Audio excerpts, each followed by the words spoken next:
Welcome to the promised land.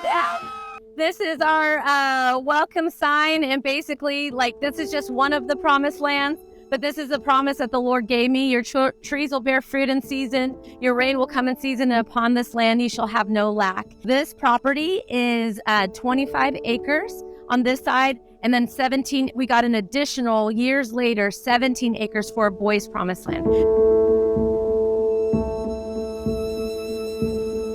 And all we had was a promise, and that's why we named it the Promised Land. The promise is we'd never lack again. I'd be able to rescue children and not worry how we were going to eat, what we were going to do, how I was going to pay the rent, what we were going to do. At that time when we got this land, babies were going on our border for $18. And just if we didn't get babies, they would end up in the hand of a trafficker within 72 hours.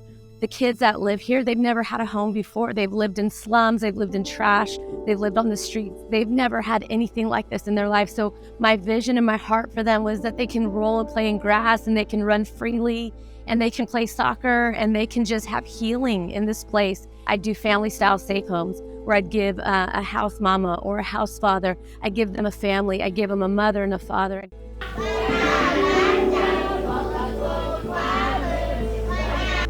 Well, the last part of the promise was that, and from this land you shall have no lack, that God would be able to live off the land and not ever suffer and need rice again like that, like we were desperate. So I always knew that the last part of that promise was a promise of provision. We probably grow about 70% of our vegetables now from here.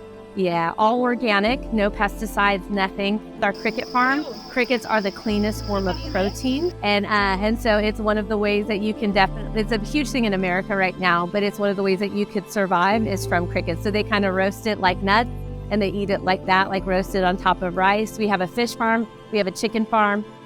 I hadn't touched this land, and all of a sudden I heard in my heart, what are you going to do for me in your generation? What are you going to build for me in your generation? And I'd already rescued children. We already had family-style safe homes. I already had all of that. But I literally heard the voice of the Lord say, what are you going to build for me in your generation?